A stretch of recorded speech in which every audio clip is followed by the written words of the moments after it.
Good morning, traders. Welcome to the Flow Show, Tuesday. Morning to Kate and Stel. How you doing, guys? Morning. Good morning, everybody. All good here. Good. Yeah. Still and hot? You, Ryan, how are you? Yeah, all good, mate. Still steaming hot where you are? Yeah, it's less crazy than it was a few days ago, but it's still very hot. So I'm not complaining. Not cooking your eggs on the pavement then? Not yet, no. Good stuff. Right, not too much out in the headlines and stuff today, so this segment might be fairly short, but we shall kick off as we often do in China. China's Politburo, the group who make final decisions, if you like, for policies over there. They basically put together all the bits and pieces of support we've been hearing about over the last few weeks into sort of a plan roadmap type thing.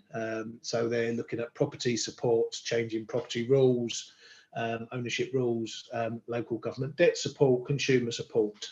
So as I say, everything that we've been speaking about in bits and pieces over the last few weeks, they've put together as part of a grand plan. But it's a bit light on details still. So it's really, we've heard more from the news press pieces of late than we've heard from these guys. But they're the ones who make the final decisions. So we've got to take it as it comes. But also the market has been looking at this, and the standout from it is that there's been no large stimulus or monetary policy measures pushed forward as to how they're going to go about this. So at the moment, it's all still grand plans, but lacking in detail. China Z came out after and said they will strive to achieve the annual development goals. Following that, China's Forex regulator said they will relax restrictions on upfront costs for overseas direct investment. You'll remember they loosened up their ratio for moving funds between multinationals around China.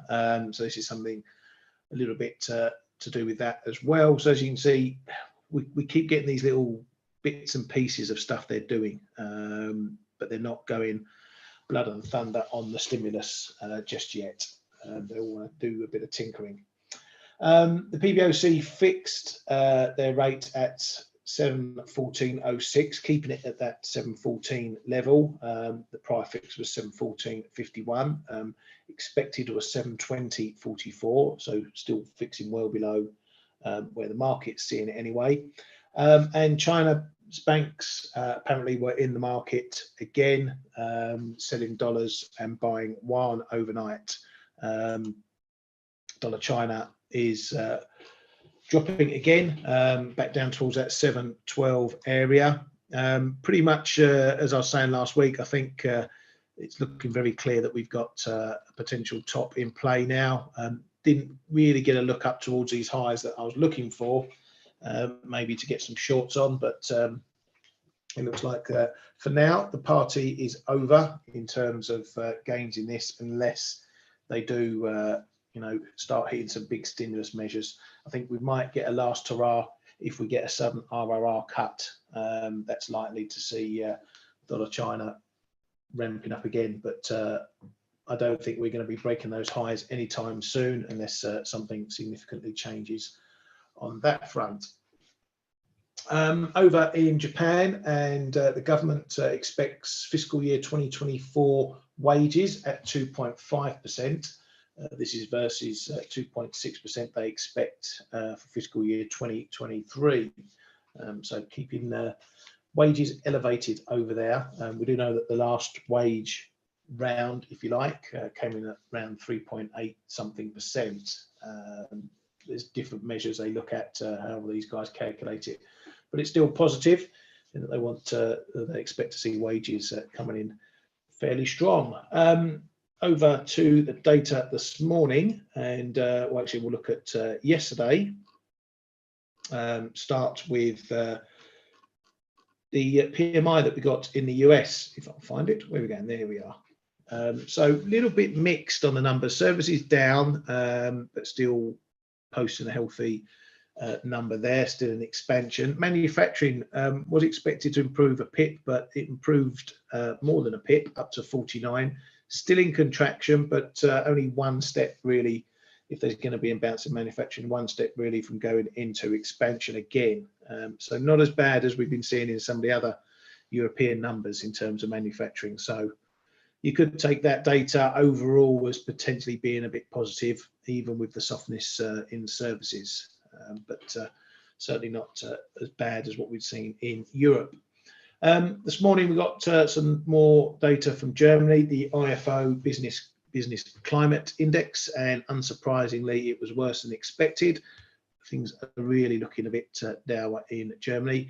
Came in at 87.3, current assessment 91.3, and expectations 83.5, which was actually a beat of expectations depending on what calendar you were looking at, but it was all still down on last month. So things not looking too good in Germany. Over to the Fed, and we did get a FACE piece yesterday saying that the Fed isn't ready to declare victory on inflation. It was a bit light on sources. The tagline was that some Fed policymakers and economists are concerned that the easing in inflation will be temporary. It didn't go on to name any officials or make any strong recommendations that officials have been dropping any hints to our mate Timmy Leaks. It was all mostly about economists. So a bit of a fluff piece, if you like, as opposed to getting a nod that on anything to do with the FOMC this week.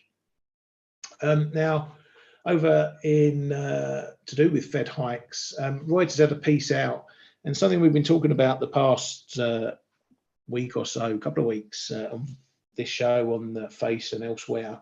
And that's the investors seeking yield. If they think rates are going to top out in the US, for example, more passive investors are going to be looking to lock in yield, so money that they can sit on for a while rather than keep it in cash. You know, they can stick it into 2-year bonds up at 5% mark, sit on that money if they think that interest rates are going to come back down.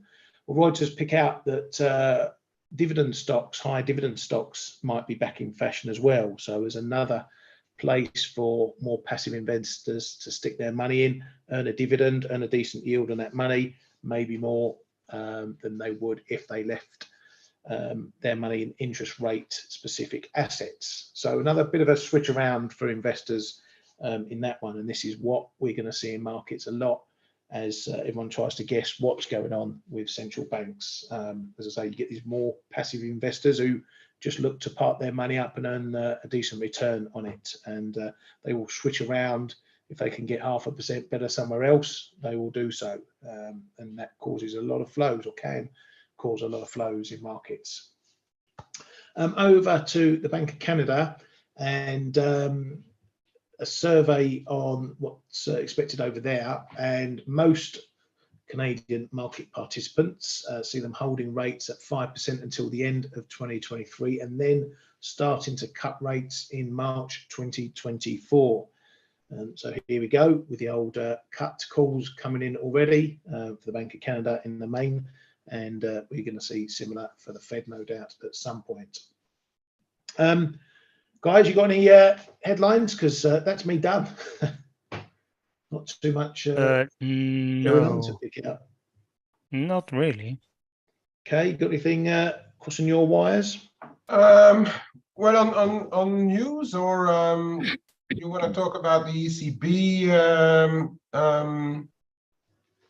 Oh yeah, we had that lending survey. Or there's a lot of the survey stuff as expectations. Now, I've just got a couple of comments on. First of all, what happened in China with those banks coming, this Chinese submarines selling dollar yuan. It does look as they want to try and put the dollar CNH under the PBOC fixing. It just feels to me that they would like to do that, because that's a bit of a psychological barrier or measure point, shall I say. We've had it earlier in in July as well, and that dropped down to 712. And this morning again, we went into the 713s. Now we're back into the 714s. The PBOC fixed 714. What is it? 05 or 6 or 7, something like that. It does seem to me like they want to force the market to say like, hey, the stimulus they are going to do, plans putting in place for the building societies and stuff are looking better. So look at me and try to and buy my currency instead of continuously selling it on what stimulus usually does, is to water down a currency. And I think it's we had a bit of an interesting development, and I particularly want to look at it in ahead of the FOMC, for instance, because then you talk about as well the dollar side. If you get an FOMC which is, let's say, neutral to slightly hawkish, I think we are going to see that dollar leg higher, you know, in dollar CNH. But if in turn Powell signals that they are sort of done, and then we may be seeing another round, you know, the next night of the Chinese submarine selling dollar yuan, then they may possibly break the camel's back, you know. It's going to be an interesting week, I think, for dollar CNH from that respect. Before I left for my absence, the people in the room know I was actually a bit short dollar CNH, but I took them back because I saw the moves in the rest of the dollars and perhaps running a bit out of steam, so I took them back. But this week to me is going to be a very interesting week for stuff like dollar CNH, because it's going to be a twofold interest. Is that, are they succeeding to lure in investors or speculators back into long CNH and short dollar China, in which case we should see big pressure being put back onto the 7 psychological level? Or is the market going to call the bluff? And in that case, then I think we may be in for fresh highs on this round. Not the prior highs perhaps, but on this round it could be. So to me it's going to be an interesting week for the Chinese yuan on that side of the market. And then regarding the articles that we see around yield seeking, let's not forget, it's been going on for months, right? We have seen huge inflows in money market funds over the turn of the year already, and so there's already a lot. In my opinion, volume-wise, there's already a lot done, or there's already a lot of money parked in there, because we saw the RRP coming up, but then the money market funds volume and assets under management getting ramped up massively. So I don't know how much this thing is sensing end of Fed hikes article a bit behind the curves, or just trying to rehash a story. But I'm personally not going to take it as a sign that big investors call the end of it. It's just but I think it's like often we see in markets, you always got the last minute.com as the late ones to the party. You then start jumping lily pads, if you like. Is that right? Yeah, I'll be back in 2 minutes. Yeah. Okay. As I was saying, you always get the late comers to these types of things, and it's a question of just jumping from lily pad to lily pad, really, and moving money around. I'm not saying that all the market's going to be doing it, but there's always people who are coming late to these things.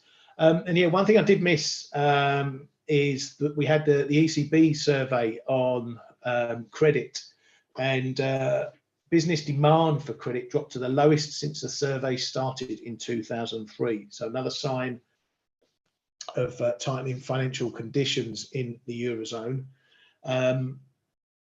Although banks expected a much smaller decline in credit demand from firms in Q3, they said that access to funding, especially retail conditions, deteriorated in the second quarter.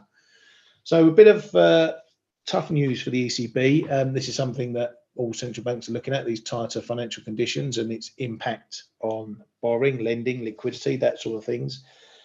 So this is something that the market has again drawn down expectations for the ECB, particularly for a hike after this week. Euro has been suffering because of it, if only mildly, just making a fresh low as we speak though. So it's keeping the pressure on. It's something that the market's going to be thinking is going to come up in conversation, or will come up in conversation at the ECB meeting. Is that enough to put the ECB into a pause after this hike? Some might say yes. I would say potentially not. There's no way they're going to give up the fight on inflation, or sound like they're going to give up the fight on inflation. And remember, inflation is their mandate. You know, price stability is their mandate. It's not lending conditions, it's price stability, and that is keeping inflation close to 2%. We saw the core CPI number going up.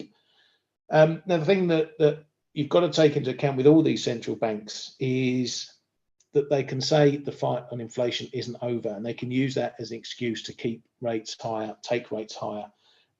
It's okay for them to be wrong on this side of the trade. It wasn't okay for them to be wrong when they were telling us there was no inflation or it was transitory.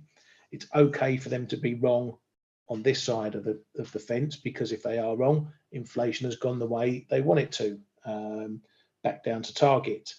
So not having to hike again would be a win for these guys, even if they're telling us they will hike again. As I say, it's opposite on the other side to when they were telling us inflation was transitory and they weren't hiking fast enough. That did a lot of damage that we're seeing now. So they can tell us all the stories that they like on this side, and they can be wrong and it won't matter. And that's the difference in the two trades there. But anyway, those lending conditions are going to crop up at the ECB meeting. And as I say, will it be enough to tip them into a pause? We shall have to wait and see.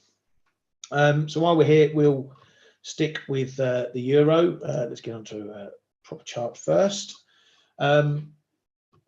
So we're seeing more softness here. As I said, coming in, the German data not helping at all. That survey not helping at all. I'm loath to see this as anything other than reactionary to the data and whatever, and the drawdown in ECB expectations. It could all change over the ECB. They're either going to confirm what the market's thinking now, and perhaps we're heading lower, or they come and stamp all over it and we bounce back up again. So really, I'm not keen to be trading too much around these moves unless we get something really juicy. I might try a little scout off the 110 if it's seen today, just purely from a technical trade, but I'm not going to give it a lot of room. Under 90, I'll likely be out. Then, you know, do we get a move down to the old zone between 108.30, 108.70? What will happen down there might be another area to look at for scalps. Euro sterling as well is nestling down to the 86 handle.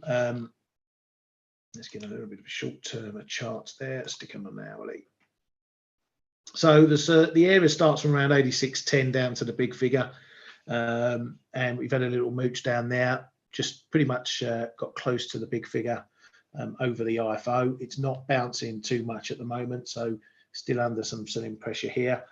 This one I'm going to have on my radar. If we get a move under 86, maybe down to the mid to low 85s again, I'm going to be looking to add back into my longs. I think this is going to be strong enough to hold any ECB dovishness if it's perceived as such. I still don't think they're going to be dovish. I still think they're going to maintain a positive hawkish stance in their meeting. So I'm still happy to be in longs in this one, and maybe get a reaction to my thinking on that, and we move back up.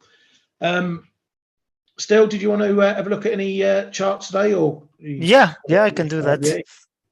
I can do that ahead of tomorrow's. I'm really not looking at a lot personally, so I've not got much to add specifically, but just highlighting levels here and there. Yeah, no, it's similar with me. I mean, I'll show some charts, but we are ahead of a big decision tomorrow, which is the Fed. And when I say decision, I mean we have some instruments which are at very important levels. 10-year US is one.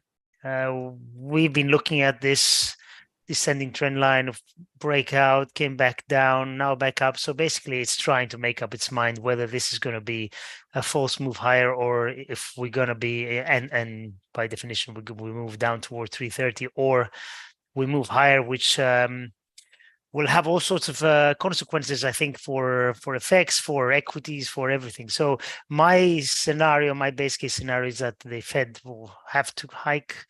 I personally don't think they need to hike because of the way inflation and price pressures have been dropping quite dramatically recently.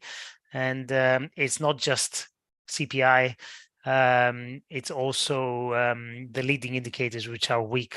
9 out of 10 numbers have been weak. Employment is still relatively okay, but we know that this is the last thing to turn, and it's a very lagging indicator. But the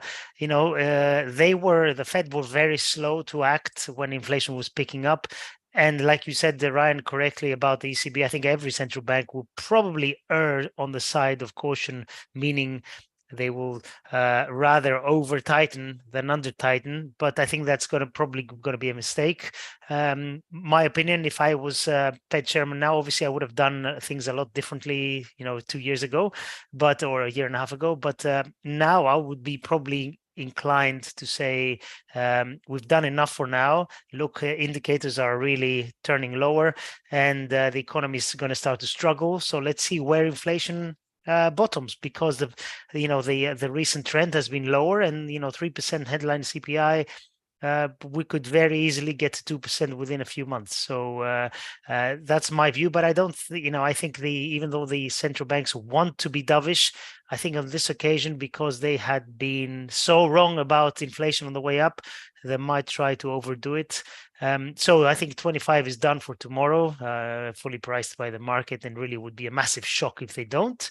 And but the question is, what do they tell us for the moves later? And I think that's where they're going to prepare us for a coming pause. And I think Timmy Leaks is right that there is now a lot more reason for central bankers to be cautious to the dovish side. And I think that's what we're probably going to see, and that's why I think yields are not going to be rising, and I think yields will turn 10-year. I think will go towards 330, at which point it's going to have to make another very big decision. It will depend on how the U.S. economy is going, because we are pricing cuts now in 2024. We were saying a few months ago that pricing cuts in 2023 is a bit far-fetched, and they're now being taken out naturally. So cuts in 2024, I still think it is a little bit far-fetched, but the economy could turn lower in a big way. So if that happens, they're going to be cutting. But for now, I think more of these cuts are going to get pushed maybe towards the end of 2024, and then we see. But tomorrow's Fed is clearly the main event. My base case scenario, as I said, is that yields go lower, which means that the Dixie, which is also at a pivotal level. I mean, look at this zone here between just under 101 and, just under 102, 101 to 102, let's say. It's massive. And we did break down. We made new lows for, over a 12-month period, new lows. So that's important. But what happens now? If the Fed is not dovish, if they're in any way hawkish, then this is going to be a false breakdown, and all hell is going to break loose. Because I was watching a couple of charts that was it Jim Welch? I think he posted very short speculative position in the dollar, and also very long speculative positioning in hold on, no, bonds have reversed a bit. No, the main one is the dollar, and it's very short. So is it ripe for a squeeze? Yes, based on positioning. But if the Fed is dovish, it doesn't matter that I don't think it's going to matter that the market's very short the dollar. I think it's going to continue lower, and then at some point, obviously, there will be a relief rally. But I think the first move will be to go towards these lows and take them out if the Fed is dovish. So the Dixie is again at a critical level here. I'm not treating this as a false breakdown yet, same way as I'm not dealing the 10-year US as a false breakout yet, because we have the Fed tomorrow and it's absolutely huge. My base case scenario is that the Fed's going to be dovish, as I said before, so the Dixie I think is going to turn lower. But of course, if I knew for sure, I'd be a trillionaire. So that's what I'm looking at. I did actually just before we I'm going to move to metals. Just before we started the flow show, I took out a third of my silver longs ahead of tomorrow's Fed. It's gone just over 6%, so I like that. I am still running the other 2/3. It is an important level here. I mean, look at this. 2450, 2460 was the highs from January, February, then the lows from April, then again highs from June. This is very important, and this could break one way or the other. I think it's going to break to the upside, but you know me, I always like to bank a little bit, and I wish all my trades go 6% within a few weeks. But I am doing that. I want to err on the side of caution, because if the Fed is not dovish, then silver will easily get back towards 23, maybe even mid to high 22s, because the market is going to get spooked. That's how it always does work. So the metals. Sorry, go on. Yeah, you should put your CV into the central banks, mate. If you err on the side of caution, you're in the right timing now to be a CBer. Yeah, that's I wouldn't want to be in central banks, tell you what.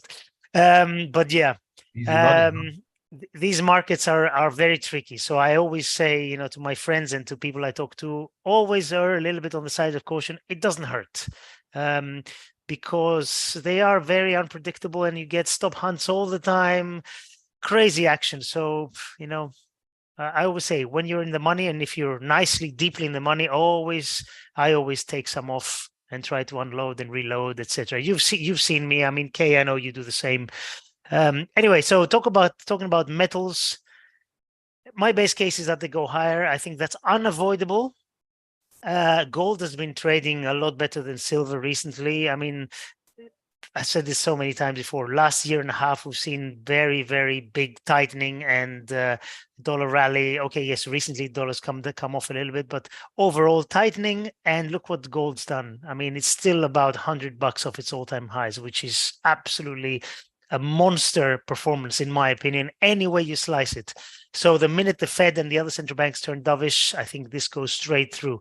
I not trading gold at the moment. I still have my coins, but I am concentrating on silver at the moment, because it moves a lot more, and I think it has a lot bigger potential to the upside. I think this gold-silver ratio, it's going to break these lows, and I think we're going to go and test the low 70s and then look out below. So when that happens, silver outperforms gold, and that's where I want to be.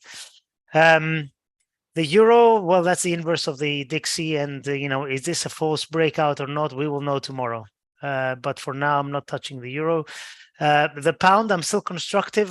For those who are ForexAnalytix subscribers, they will know I took a long last week at 128.45. I moved my stops to break even when we got to 128.60, whenever that was yesterday, and then we got taken out at break even. So I'm out of that at flat, and I'm definitely going to look to reload. I like the pound still, even though inflation in the UK has dropped more than expected. It is way higher than target, way higher than the US, way higher than ECB's target and inflation, and I think that it's a close call between the 25 and the 50 now for the Bank of England, but I still think there will be central bank divergence for a little bit longer, and that's why I like the pound. Euro pound, I think it's still bearish as long as we're below 87.2. We did try to get there a few days ago. I was waiting for that to short it. We missed it by about 15 pips. It doesn't matter. It happens. So yeah, I still like the pound, even though I hear a lot of people not liking it. Ryan, and I'm kidding, don't worry. And let me pull this a little bit higher, a little bit. Come on, this is too. I'll do it later. Don't worry. Actually, no, I'll do it now. There we go. And otherwise, not much more to say. Oil is looking very strong recently. We passed the 200 DMA, and I don't know what to do with it. I'm scared of trading oil. If you guys are trading oil and doing well, you are a lot better than I am.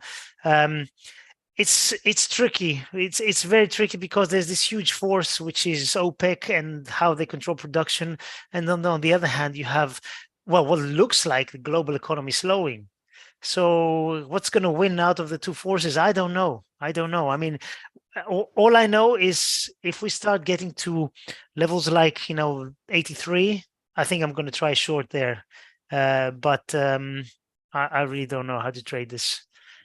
Yeah, Any other 82.50 I'm looking at for that one for the oil. 83.50 or 82.50? 82.50. 82.50. Yeah, makes Keep an sense. eye on it. We had a series of highs and Yes. lows going back. So yeah, if we're Okay. gonna, I'm surprised we're still rallying in oil, given the numbers, particularly the last numbers we just had for manufacturing. Certainly doesn't suggest oil should be rallying, but as we know, there's been a supply demand change. There's now a deficit apparently, but it's not a positive deficit, if you know what I mean. It's Yeah. because everything is dropping rather than demand is increasing.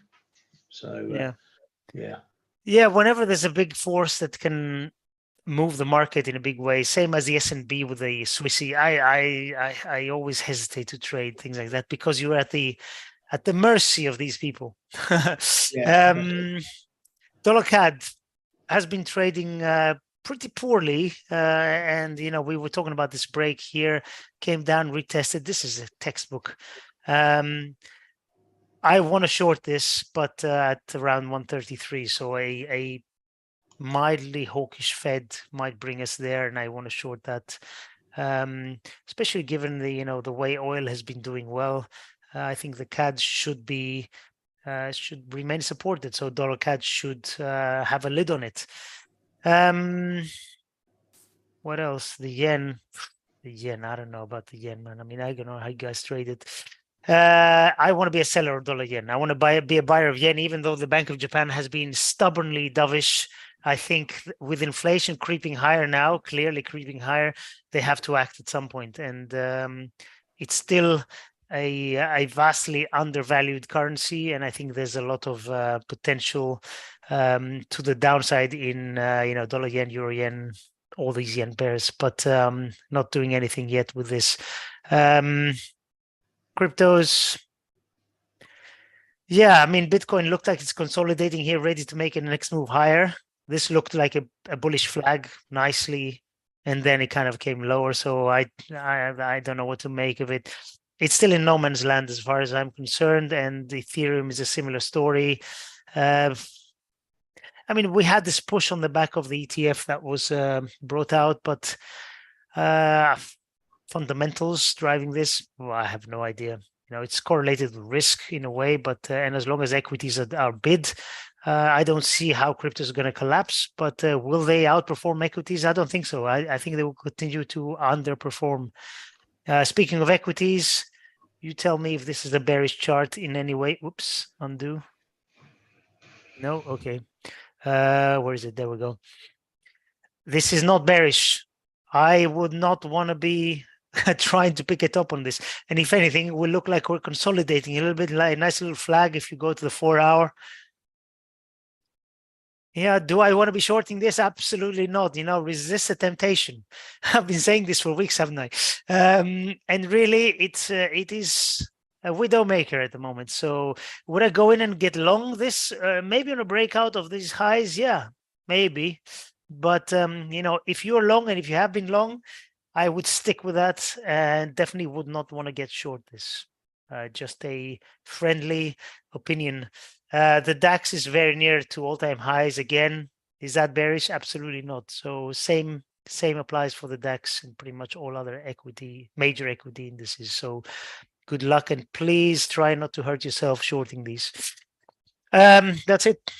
That's it from me. Hopefully tomorrow, after the Fed, we'll have a lot more to talk about. Yeah, thanks, mate. Okay, I'll just grab the chart back quickly. Yes, sir. Before I hand over to the K-Man. There, and just one I wanted to have a quick look at, Euro CAD. We were talking about this last week, having a pretty decent move above the pivot level 46.5. We're now back below. We had a little try last week on Friday, couldn't hold it, had the bounce, and now we're back below, and look what we're doing, holding it as resistance straight away. So there you go, another example of how you can trade these levels. You can look for a break, wait for the break to be confirmed. Next level down is into the low 45s, but just keep an eye on this bit of a short-term channel going on here, moving down, just showing the trend lower, at least for the last few days on that one. Another one, just want to look at dollar yen quickly, because we had a move yesterday under the 141, knocked a few stops out below there, but we got back above pretty quickly. This one's still in range, at least in terms of what we've had since that Friday story. You know, we're not giving up too much. We've had a go. It's not held. So now we're staying back above and keeping that balance I've been speaking about. Really, the exercise for me on this one is just looking at picking my levels, or trying to pick my levels, knowing where my stretch points are. I don't know what the market's going to do over the Fed. I don't know what it's going to do over the Bank of Japan, but I'm going to do my homework, and I know the levels I'm going to be looking at. If we get there, is it worth a trade? You know, down at 139, 138, you know, obviously the big levels below, anywhere up towards 144, 143.5, definitely up to 145 is going to be the areas. So although I'm not looking to do anything right in the middle here, you need to use this time, do your homework, get your charts set, clean them up a bit, whatever you want to do, have your levels, know where you want to trade if you get a move there over these events, and then hopefully you get what you're waiting for and you get in a decent trade. Ali was asking about the Bank of Japan and you know, all the moving around, yen strength, getting expectant into these meetings. You know, the market can only react to the headlines as they come across. You know, we had headlines where the Bank of Japan expected to hike inflation forecasts, talking about potential yield curve control, and the market's going to react to that.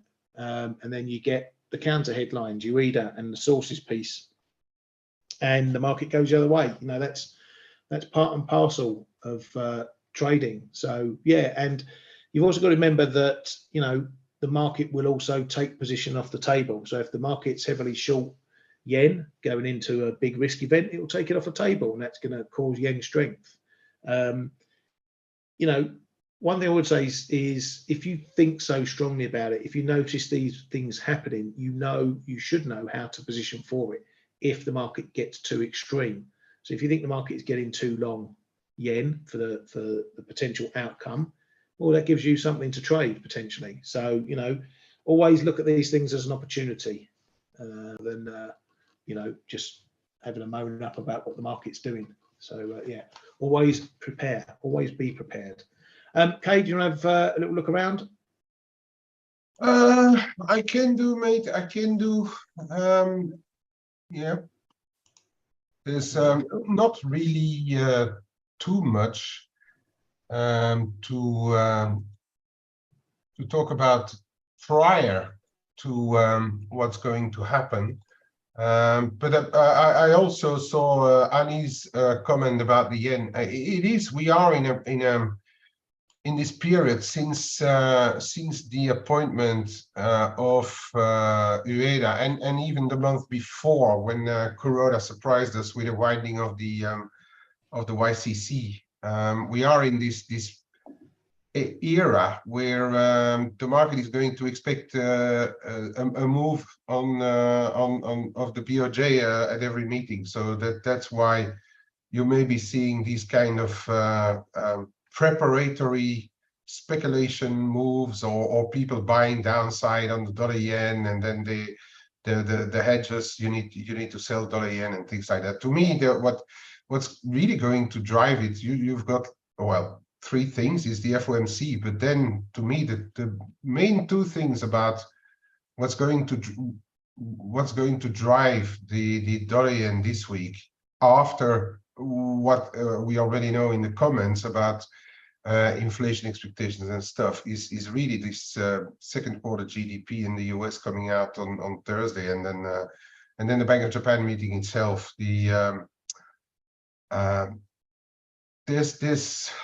There's not 100% certainty about this one. The base case is that they don't move anything, they don't change anything, but they can change their inflation outlook. But then we already heard from Ueda that they expect the inflation to come off in the second half of this year. Now, is it the calendar year or is it the fiscal year? That's 3 months. There's 3 months gap in there. But if they revise it now, it may still be that Ueda says yes, but I told you I expect it to come off in the latter half, so we don't need to change anything now, so we are going to keep it the way it is. So there's a couple of possible outcomes in for this BOJ, and really it's a lot of speculation to take positions now, because we are bang in the middle of this setback and range, which is around 141.08, which really we are in the middle of it. So as already said, I mean, the big levels are really 145 and lower 137s if there's enough moves. There's enough moves coming out of this, the combination of everything we are going to get this week. I'd say there's already for the shorter end into it. I think 142 figure 10 and those little spike lower that we saw yesterday, or yesterday, right? Over here, 140, call it 75, 85 or 80, 90. Those are levels to already to watch going into whatever may come. Yeah, perhaps a pending order around 145. I'm not sure we're going to see 145 before the BOJ, unless we get a really big upward surprise in that Q2 GDP on Thursday. For the rest, I don't think there's enough power in anything to go and see 145 before the Bank of Japan. Maybe wrong, of course, but I don't see it that way. Well, Ryan already mentioned that EuroCat, and we were looking at it this morning.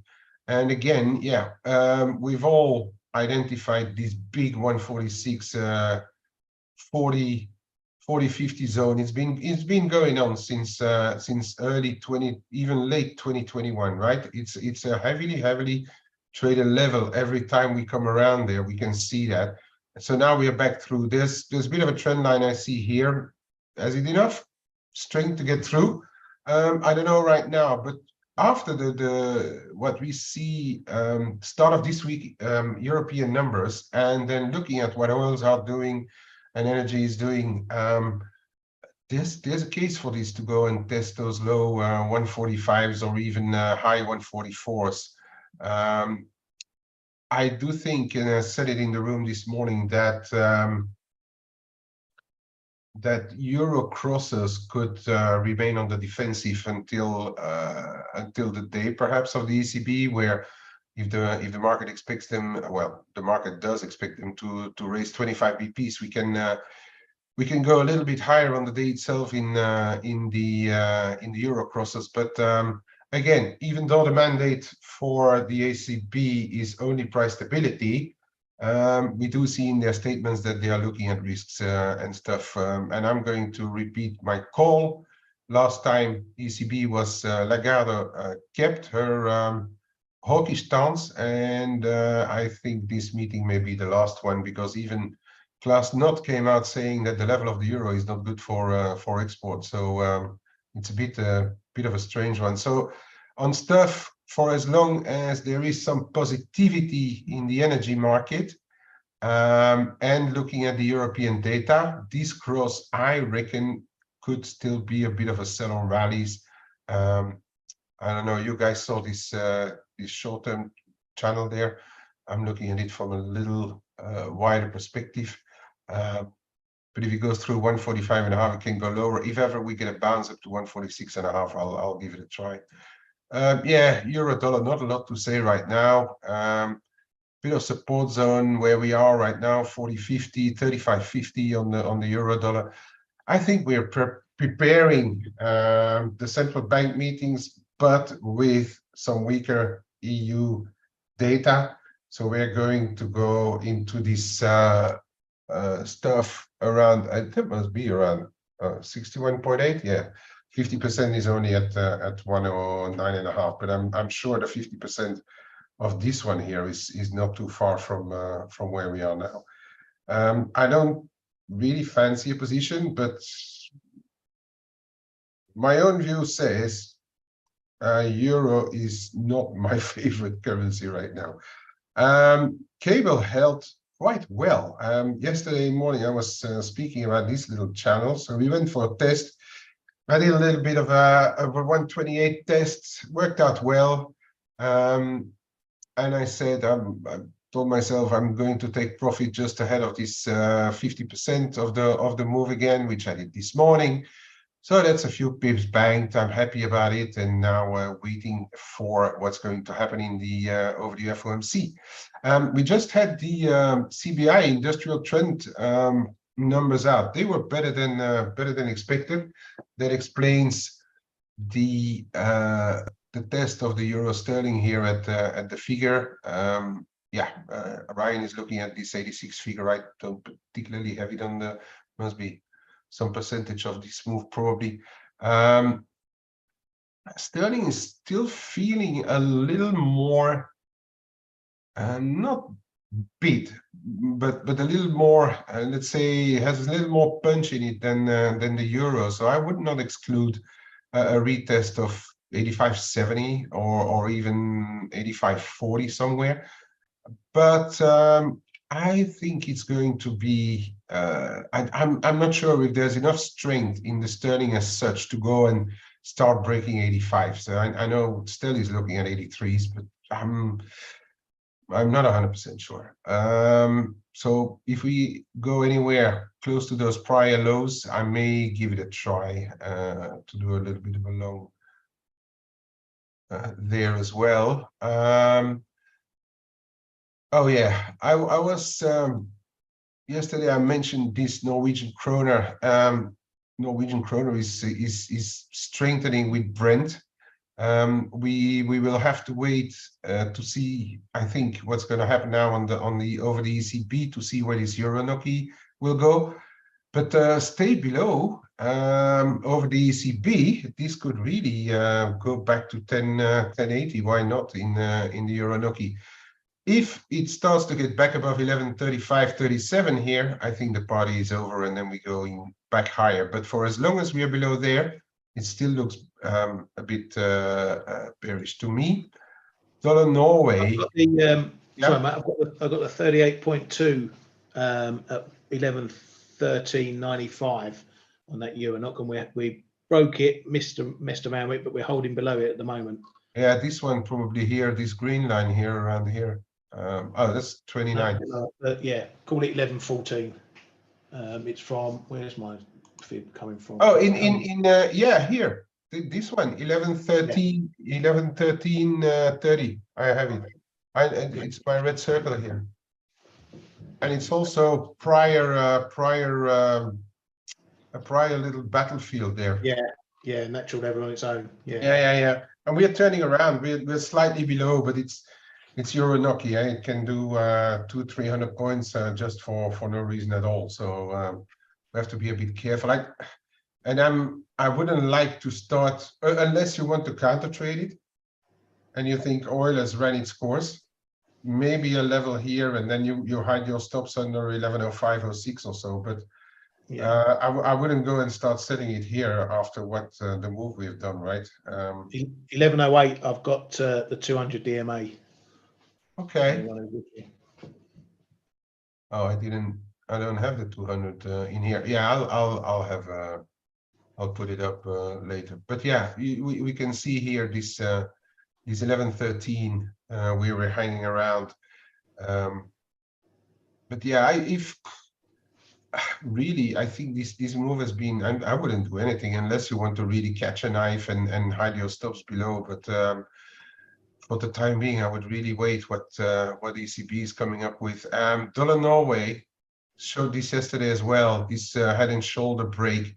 Target is not too far from if it works out. Target not too far from the prior lows, and if you look at this trend line, it could coincide there somewhere in the 960s.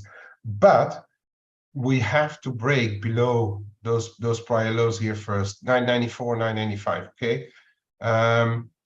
If you get back above 10, 12, 13, 14. Sorry to interrupt. I have to go, guys. I'll see you later. Okay. Thanks, guys. Yeah, no worries, mate. If you go back above 10, 12, 13, then it's probably going to put in a higher rebound here. For the time being, this looks like, I don't know how you call it, flag pennant, whatever, but it looks like a bit flagging and possibly attempt lower again, which would probably coincide with the lower euro Noki as well, and because I'm less sure about the dollar side. As I said yesterday, MEX still doing pretty well, still like an 11% currency. I don't know why we really would fight this. We are back trading around this this little zone here. Based on my assumption of the ECB, I wouldn't be surprised if we retest the early July lows here. For as long, and as I said, for as long as we are below 19, 10, 12, I wouldn't really be long the stuff, but I know that people are trying to catch knives in this as well, thinking the carry trade may be over. But you're wrestling against a big carry against you, a big funding cost if you're holding short MEX for a longer period. Dollar MEX, I really don't have too much of a view, but we have to acknowledge that we stayed below this level, which I highlighted here on my chart, 1706.07. Yeah, for as long as you're below there, start to break above, then I think we're going back into the 1730, 1740. But for as long as you stay below this, then I think we're still looking to go lower. And that's what we are talking about, the dollar China, right? I think it's going to be an important week. Either we hold this and we're starting to move higher again. Stretch point perhaps just around 710. But if we start to go below 707, 708, then I think we're really going to be in for a very quick test of 700. But therefore, I think the investors really have to switch their mind a little bit and show confidence in what the Chinese financiers are doing over there. In turn, if we start to go back above 717 and then confirm about through 723, then we are in for. Then I think the investors are really going to call the bluff. And we're going in for a retest of at least those highs. One that I'm looking at, but I'm failing to understand why the dollar rand is so the rand is so strong. I perhaps need to catch up on some reading also, but I don't know why the rand is getting stronger and stronger. I did read that there's a lot of investment going on in emerging markets just because of carry trades, because the market thinks that the major central banks are close to stopping their hiking. But with all the problems, everything I read in South Africa is actually bad. So I'm probably closer to here, 17. 1740, anywhere between 715 and 1740. I'm probably going to try to catch a knife if I see it there. I think that's enough for today, Ryan. Okay, thank you, mate. I'll just grab it quickly. There was a question up from Roberto in the Q&A. I was going to ask still, but he's hopped off. Just about worrying about long positioning on the pound. I think on the back of Stereos being a bit bullish on the quid. If you're talking about the CFTC stuff, the futures positioning, okay, you need to be a bit careful with that. It's not a precursor for what's going on in spot markets. Futures market is a different beast altogether. And you need to understand several things. Firstly, you've got the difference between speculative, what's called the specs, which is the non-commercials in the report, seen as a speculative. Then you've also got the financials. So you've got asset managers, fund managers, dealers, that sort of thing, who can have an opposing position to speculators. So you have to know what is the market overall. If they're all long, then maybe you've got something to think at. If specs are long and non-specs are short, then the market is balanced and all that. But I've seen these speculative and these futures positions offside for years, particularly in dollar yen. Some time ago, I was following the spec stuff, and dollar yen was offside specs for 2 years, I think it was, and nothing really changed because you don't know where people are positioned. You know, it's okay looking at cable. You know, it's just come 200-300 pips off the highs, and everyone's going, "Oh, all the longs are thrown in the towel." Those longs might have been in since 125. No one's going to be thrown in the towel if they're long from 125 on a 300 pip move per se. So it's not a question for me. I don't worry about positioning per se. I'll use it to determine if a market really swings around. You know, you're going to get certain sides, certain positions thrown in the towel. We saw it.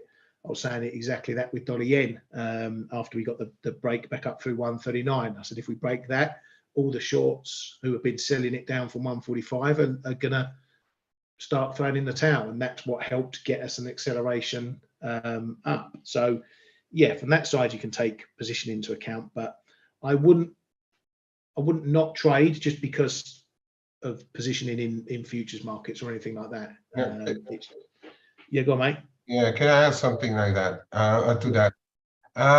I've been in markets for over 4 decades now, and I've been a market maker in the major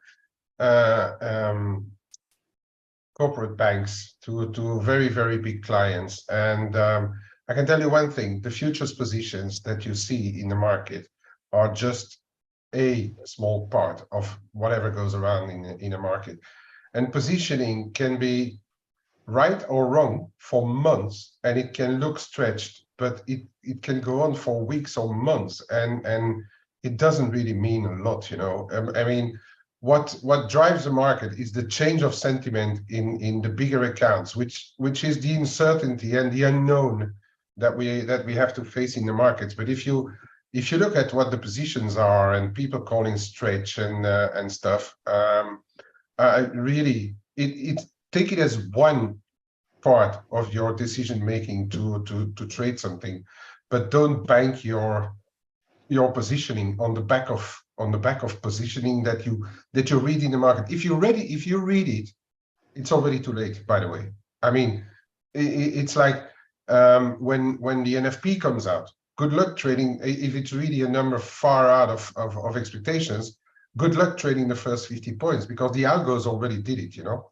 I mean, but positioning is something that is widely known and thought of and commented on in the market. But those who base their own positioning on the positioning in the market, I mean, good luck if you're against the fundamentals, because you are going to suffer a lot.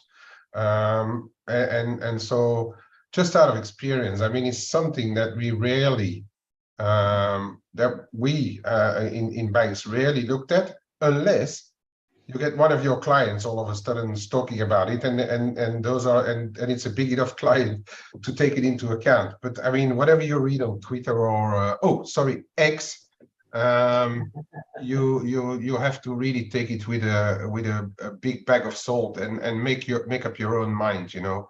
And then if you start to, where you have to start to worry about your position is where you make your own homework and with your discipline built in. If you want to be long cable, for instance, it depends whether you want to be long cable for the next 5 hours, like I did yesterday, or 10 hours, and or if you want to be long for the next 10 months, then your horizon and your pain levels and your threshold will be very, very different. So it's up to you to make your and to see what works for you as well, and to find out whether you're a short or a long-term trader. But based on positions of others, I've never made money. Really, I've never made money. Yeah, and especially listening to the specs, you know, as I say, because they can stay offside for a long time. But you also don't know how much of those futures positioning is hedging option positions in futures, which is obviously able to do. So there's a lot of noise. It's good for clicks talking about speculative markets and positioning there, because you can read the data. You know, the Reuters, the Bloombergs, they can put up that data and say these guys are long, these guys are short. They can't do the same for FX markets, for spot markets, because no one really knows who's long or short.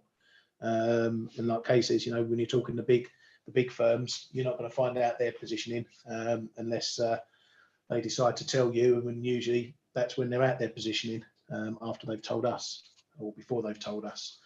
So yeah, you can use it for a bit of sentiment, but don't plan your trades around it, definitely. Point Ali was making about the Kiwi quickly. Kiwi, yeah, might have got a little bit of a boost from the China stuff, as the Aussie has, but as mentioned, we're still light on details. This is just a more official stance, talking about the stuff that they've been talking about for weeks now. But as you can see, you know, if you want to check what's strong, what's not, look at the cross Aussie Kiwi, and you know the Aussie's taken a lot of that because it's probably more China connected than the Kiwi is. So you're going to find the Aussie moving as much. But in terms of the Kiwi, you know, it hasn't had much of a bounce really. And you're right, what you say about the RBNZ. You know, if they get, I don't know, they're on pause. They're sounding, I won't call them dovish. They're just unhawkish at the moment. But you're right. If they do turn a bit more dovish, if the numbers turn there, then you're probably going to see Kiwi suffering. That'll mean Aussie Kiwi going potentially higher if Australia is doing a bit better as well. But yeah, the bounce in this one's looking not overly strong at the moment. Let's have a quick look a bit wider out. So yeah, we always had that move up to the 64s that's still sort of washing out. The bounces, you know, are looking very weak. So this short-term trend, at least from the last week or so, sees no sign of abating. But see what happens if we get down to this 38.2. That's been a bit of a level on its own going back. Right, on that note, I hope that's answered all your questions, and particularly you, Roberto. Just in case for next time, it might be worth putting it in the webinar chat, your question, just so we don't miss it. And that's where a lot of people do their waffling anyway. So a few lessons today. Hopefully that's put you straight about a few things and guided you on your way. Thank you, as always, to Kate and Stel for their input, and thank you to you folks for coming to the Flow Show and supporting us here. Have a great day today, and we'll check in with you tomorrow. Thank you very much.